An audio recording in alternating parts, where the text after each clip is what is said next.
Meanwhile, NATO took to the air over Lithuania on Tuesday in a show of solidarity with the small Baltic neighbor of Russia. American Air Force Strike Eagle and Swedish Gripen fighter jets joined a Lithuanian Air Force drill in response to Russia's troops taking positions along its border with Ukraine.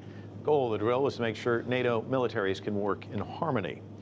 NATO officials say that there is no evidence of Russia withdrawing tens of thousands of troops along the Ukrainian border, despite claims from Moscow that it would be pulling back troops. Joining us now is Kurt Volker, who's the executive director of the McCain Institute for International Leadership at Arizona State University. He's also a former U.S. ambassador to NATO. Why is NATO suspending all civilian and military cooperation with Russia? Let's start there. That's the easy one. I mean, Russia invades its neighbor, occupies the territory, annexes the territory. This is not what we would call cooperative behavior. And in addition to that, there are standards. When a country like Russia is a partner with NATO, there's a NATO-Russia Council. It's written into these agreements. You have to respect borders. You have to respect other countries' sovereignty. And when your partner, Russia, doesn't do that, there ought to be some kind of penalty. What does this mean for Russia going forward? Well, I don't think Russia really ever valued the cooperation with NATO to begin with. I think it viewed NATO as a relic of the Cold War and a threat to Russia, so it was always aiming to obstruct NATO. So not cooperating with NATO, I don't think it really bothers Russia very much at all. And what can Russia do in response to this, do you think? Well, Russia isn't going to worry about whether it's cooperating with NATO or not. Russia is actually trying to change the borders of Europe. It is acquiring territory. It is trying to exercise oversight of some of its neighboring countries. It has talked about other territories it wants to annex. It has talked about the rights of Russian-speaking people and Russian citizens that it has some authority over. So I don't think we've seen the last from Russia in terms of its claims in the region. During your tenure as ambassador to NATO, you witnessed the expansion to 28 countries. And as you know, Russia has never been very fond of the expansion of NATO, and they kind of see it as kind of going back on the agreement between Gorbachev and Bush when Germany was reunified. Now, Ukraine, the foreign minister, we have a soundbite. I want you to listen to this, where they say that joining NATO is not a priority. Let's listen. We, at this moment in Ukraine, does not have a legal basis to apply for NATO membership.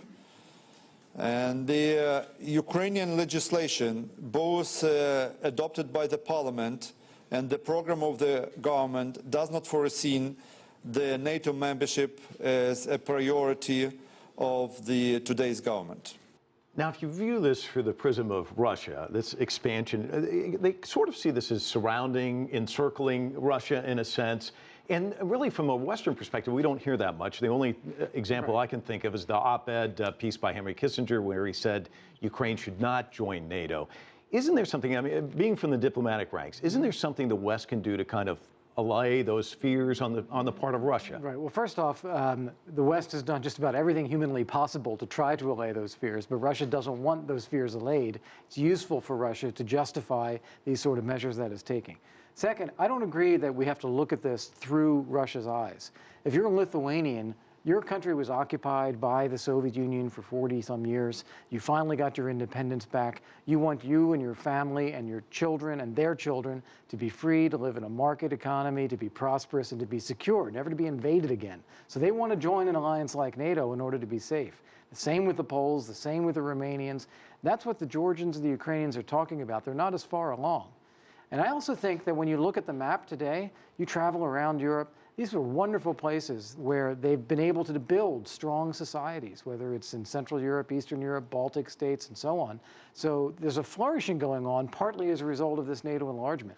I think if Russia spent less time worrying about controlling its neighbors and more time worrying about developing its own country and its relations with those neighbors, it'd be a lot happier place. There have been a lot of appeals that Russia and Ukraine have direct talks. How likely is that, do you think? Well, I think they should have direct talks, and I think the Ukrainians are interested in that.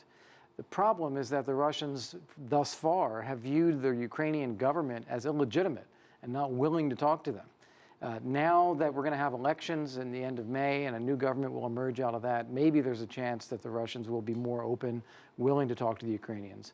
But at the same time, they've occupied this territory and they're not giving it back, and that's something the Ukrainians aren't going to forget. Well, Henry Kissinger, going back to that op-ed piece, which I'm sure you read, yes. He said you don't spend a lot of time when you're in your position thinking about the beginning. You think about the end right. game. Right. How does this thing end? Well, I think Crimea's gone. I think we just have to be all frank. The Crimeans didn't resist this. A lot of them wanted this. The Ukrainians didn't resist this. The Russians executed it. It's going to be very, very hard to unravel. So that's the first part, is we're going to have to start accepting this over time, even if we don't accept it as a matter of law. The second thing, though, is to prevent the next steps from happening. That's why NATO's meetings were so good today, because NATO, yes, it suspended cooperation with Russia.